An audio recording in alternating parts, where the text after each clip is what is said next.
Good afternoon. I'm really happy to be here today. This is also actually a Jewish holiday today. If anyone out there is also celebrating, today is the second candle for Hanukkah. And I'm really happy to be here and talk about our exciting project called The Classroom as a Platform for Community Engagement with Food Production and Science, which is long, and we call it for short Food Science Class. And as Garrett said, I'm a researcher at the Faculty for Education in Science and Technology. And this project is part of EAT Food, which is a program from the European Food Innovation Initiative, working to make the food systems more sustainable, healthy, and trusted. Our project feeds into their thematic area of public engagement, which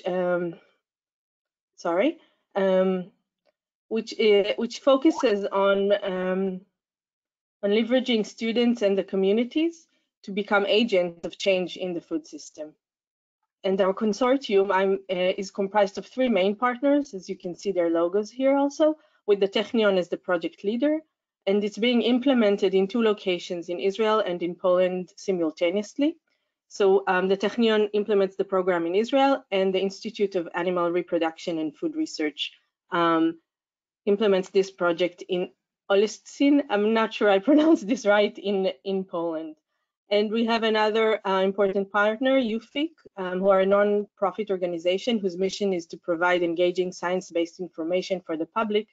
And they're responsible for all of these really nice visual materials that you will see today. So our project is really international in nature, and we planned it initially to include partners from different parts of Europe. And to facilitate this, we actually have been working with Zoom and other platforms even before COVID, as we set up this program. And we have a lot of different digital tools to enable this collaboration. Our project overarching goals, I guess they divided in 3. The first one is to develop the curiosity and interest in food production and science. The second one is to promote engagement and dialogues about these issues. And the third is to develop teenagers' science communication skills in a way that will enable them to better engage with their communities and families about all of this important information of healthy foods and healthy lifestyles. The project is currently at the end of its pilot year or pilot phase with 4 classes, so 2 classes in Israel and 2 in Poland, and you can see all these details here. We planned the project to include teens between 13 to 16, aiming for students who are a little bit fluent in English, although many of the materials are translated back and forth between Hebrew, Polish, and English. And although the basic plan is similar for all of the classes, we do have different emphasis or implementation for different locations because, you know, life is different in Israel and in Poland, obviously. So how was the program has been implemented since March? So actually we began the program with the spread of COVID-19, although we didn't plan for it. And we planned the program to be a face-to-face, almost year-long program within schools, and we quickly had to adapt it to this changing educational reality. Because we were already collaborating the researchers on Zoom, at least the technical part was less complicated for us, but we still had to adjust the pedagogical parts to be adjusted to this online learning, and also different online learning in Israel and in Poland. So we work together closely with our partners to make sure that everyone has the appropriate materials. What you can see about our project is that it's a year long. It accompanies the students in their schools, and because of COVID, we actually got a chance to see them every week. Initially, we planned for us to come into the schools for a whole day or for a few hours, but because many of the modules were online, we really couldn't have so much hours with them. But in that way, we have been seeing them every week for an hour, for a regular hour for the project. So it enabled us actually to see the development and to keep close contact with the children. And since I only have a limited time here with you in this presentation, I'm not going to talk about all of these programs, but I just want to emphasize what we're doing now at the end of the program, which is on the student communication products, which I feel are the really important part. The project is, although the center of the project is, of course, healthy food and food production and understanding it, there are many areas of learning that, that are included. History and geography of food production, for example. Data literacy, which is an important part, and I will show you in a second why. Evaluation of online scientific data resources and sources, because we want them to be able to shift through them amazing and sometimes ridiculous amount of information they have access to in online. We do talk about the science of food production, and students experienced labs in different capacities. But at the heart of all these are science communication, because we want the students to be ambassadors, to be able to then go into their communities and discuss all of these things that they have learned throughout this project. So I will quickly show you a few of the examples for the class resources that we developed or pooled between the partners for the project. For example, we adapted existing infographics that UFIC had. And if you're not familiar with UFIC website, they have amazing infographics that are free to use. You can go on their website. Their website is here on my slide. And they also have resources in several European languages you can see on their website. We were able to leverage some of their existing materials that were relevant to our program and actually translate them into Hebrew. So here you can see the ABC of food processing and then translated into Hebrew. Of course, this is just one part of a whole page of infographics. We were also able to use other materials our partners were already producing. For example, our Polish partners produced a food labels poster that we were also able to translate to, they of course have this in Polish and we have this in Hebrew. So we have been going through a lot of materials where they originate in one language, and we make sure that every partner can have use of these different materials for classwork. Another part of our program, as I said, was data literacy, and we included designing, distributing, and analyzing life and food habit survey with the students in both countries. And some basic characteristics of the survey were developed by the project team so that we can compare the results in two countries, and not for us, but for the students themselves. And this is an example of what we did with the data at the end of the survey unit. Each class sort of analyzed their own data, but then we're able to see their data as compared to other classes, the other class in Israel and the two classes in Poland. And they actually, students were able to distribute this survey to over 200 people in each country.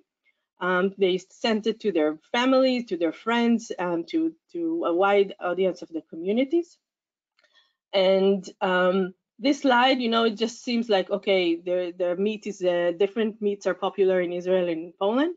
But actually, this slide enabled us to discuss with the students meat policies in each countries and about dietary restrictions in Israel, because we eat a lot of chicken. Why do we eat a lot of chicken? Schnitzel in Israel, by the way, is chicken.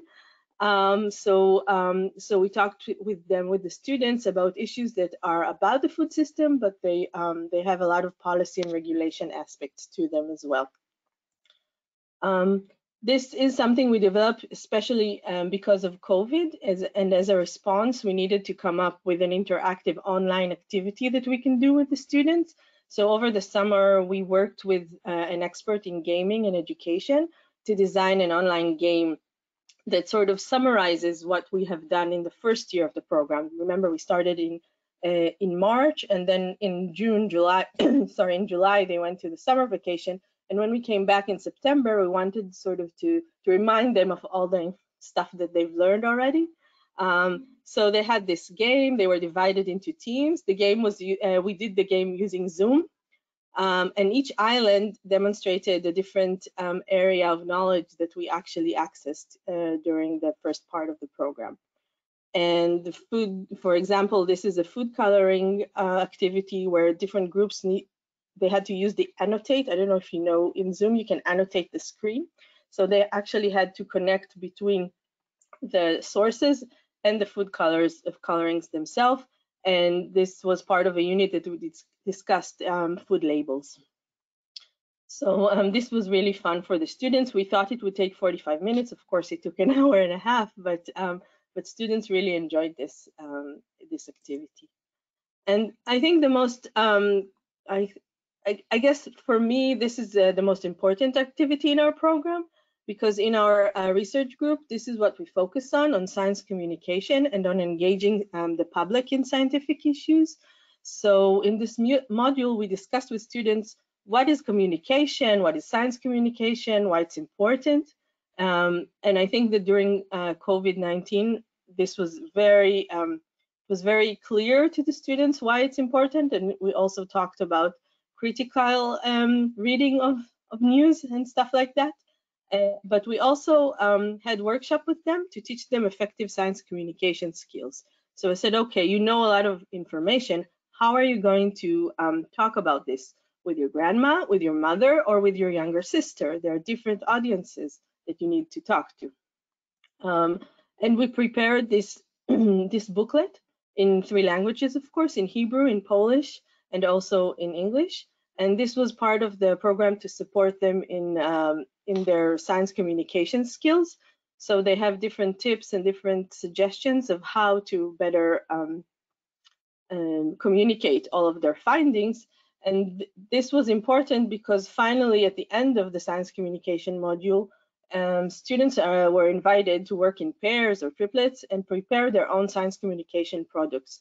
So now we are sort of at the end of this phase where students have halfway through. Probably some of the classes are doing better than others, but to prepare science communication materials based on all of the information that we've showed them throughout the project. So this is, we created a Google file that is shared by the students, and I've uploaded to this file everything that we have from the project, from info sheets to media files they can use, PowerPoint presentations, different things that they are able to utilize in their in designing their own products. And they could choose whatever product they want. They can do a poster, a post for social media, and a presentation for younger children. They had to decide to which audience they want to tailor their product specifically.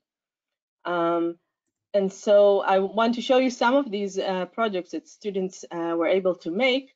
We set up Instagram accounts for the program in Polish and also in Hebrew, because we figured early on that the students, although excited about the program, they don't really want to share school stuff on their own Instagram account. So we have these Instagram accounts that we use as part of our program. And some of the examples of materials that the students have prepared, the first thing I will show you is a movie, a short movie, a video that one of the student groups who was really interested in ketchup. And even during the activities last year, they made their own homemade ketchup and they brought it to class. They had a blinded test of tasting ketchup, and they made this short clip to put it on. They want to put it on TikTok and on YouTube and make people aware of how easy it is to make homemade ketchup. There are headlines in Hebrew which you won't understand, but the students did this by themselves. They went home, they took over the kitchen, and they made homemade ketchup. And now we will distribute this movie in different social media channels.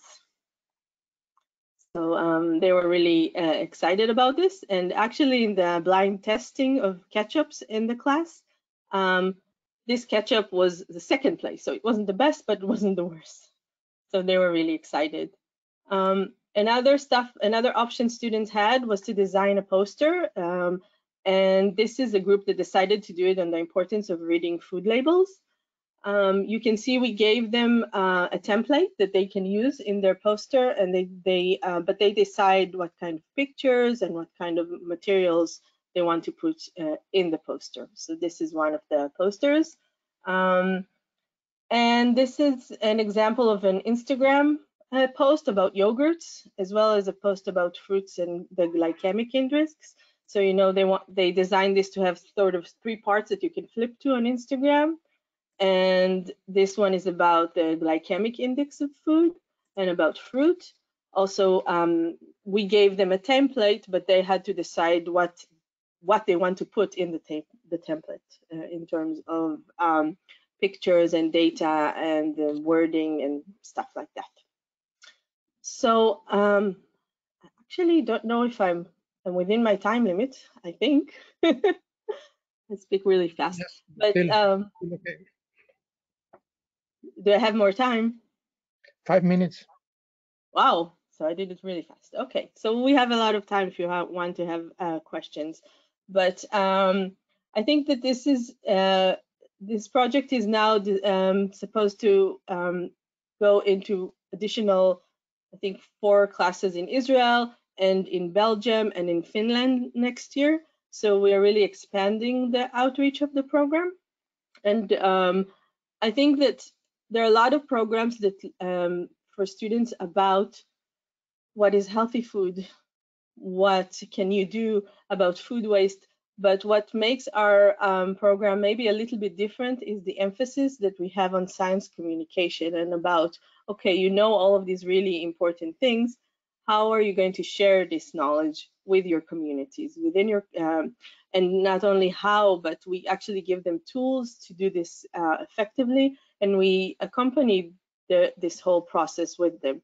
So we've been in the classes since March and until the end of December, so it's almost a year.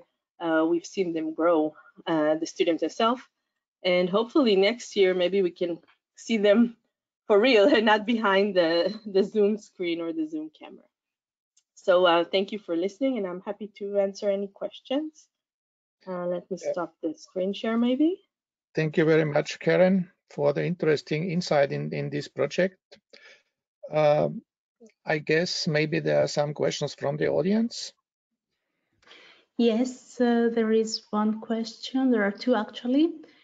One question is, did you relate the project with specific subjects of the analytic program of the schools?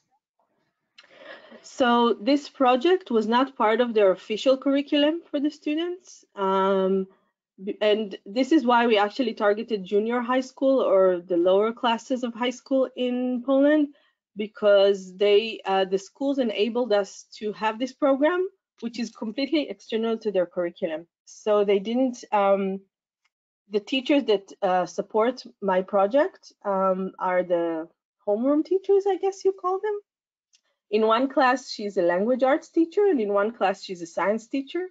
And we made those connections with language arts because they have to write materials, and with science, we did a science lab. They were supposed to come to the Technion to have a lab, and they weren't able to because of COVID. So for one class, we actually came to the school with the lab materials, and we did the lab in the classroom. And the other class, we did it at home. We did lab from home. And the student a master's student in our food tech, in the Faculty of Biotechnology and Food Engineering, she guided them all through an hour and a half of Zoom session, and we did this experiment at home. So it's not completely external to their what they study, but it's not part of the official curriculum. Mm-hmm. Great. Another question which just came. If you could talk a bit about the chosen target group of the youth and what group were chosen. Did you talk to members of these groups about the effectiveness of the youth's science communication? Yes. So in Israel, I chose to work with junior high school, as I said, because it's still a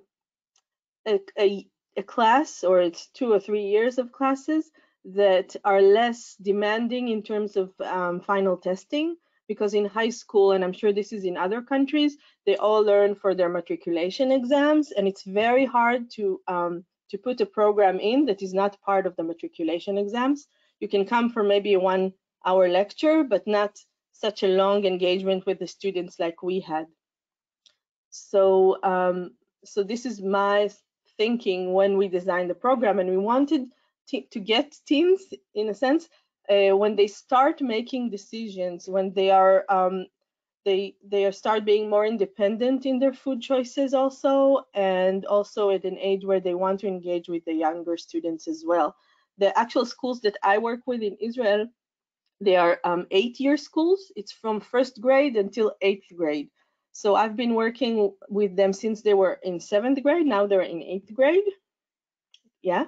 And in January, they're supposed to have activities for the entire school. So their teacher, this was not part of my initial plans, she said, you know, this was a great program for you, but I want you now to have modules that are for the younger children in the school. So this was part of my thinking early on, that if we work with the older school kids in that school, things will trickle down. They can help us to work with the younger students themselves. I don't know if I answered all that. I feel like I missed something out maybe in that question. So about science communication skills, maybe. So in my research group, we do a lot of work on, we have workshops for scientists actually on better science communication skills and how to engage the public with their science. So we took these workshops for adult scientists and we adjusted them, and we created modules for younger students. And we talk a lot about getting your message. How do you get your message? First, you need to understand your message.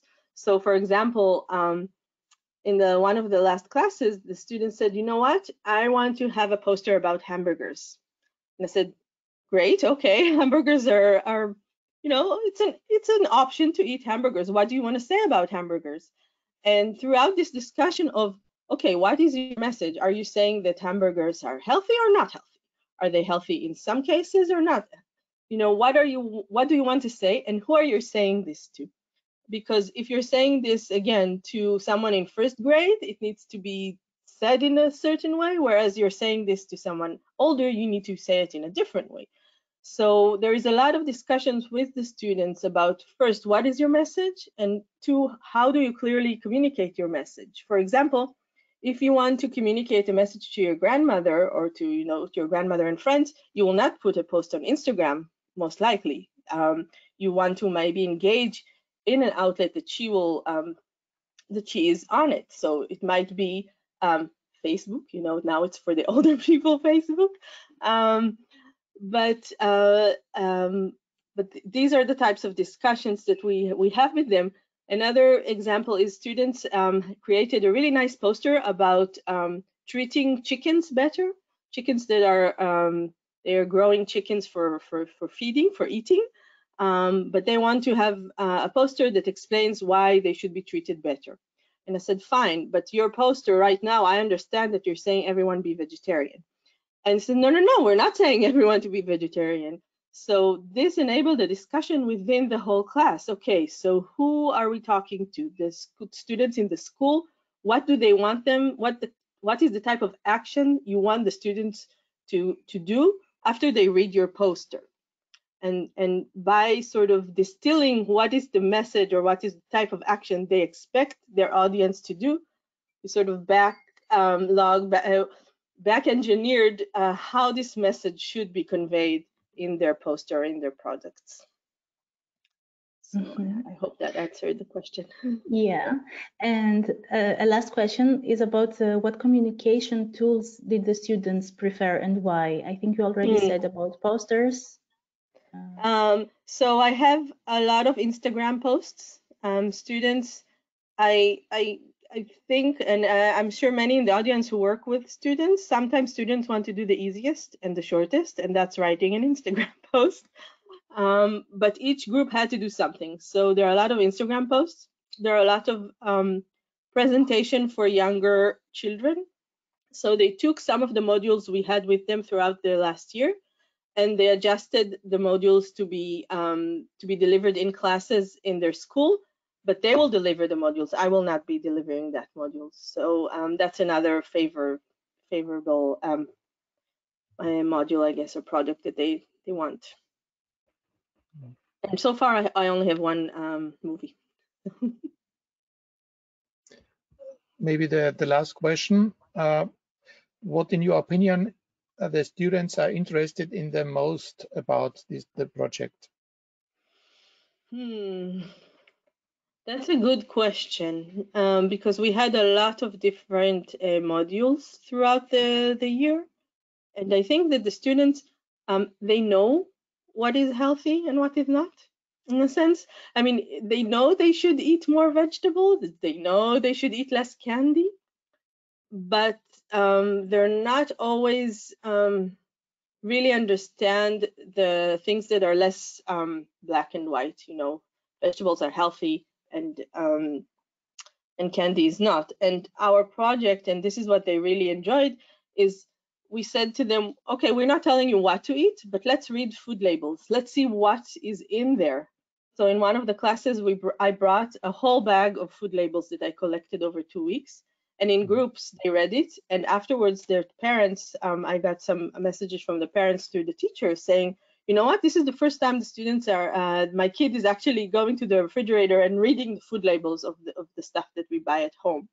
So it feels like this is one of the things that really sort of created a change also in how they look and think about these things. And it seemed to be interesting to them, something they did not think about before. Okay, thank you very much, Karen.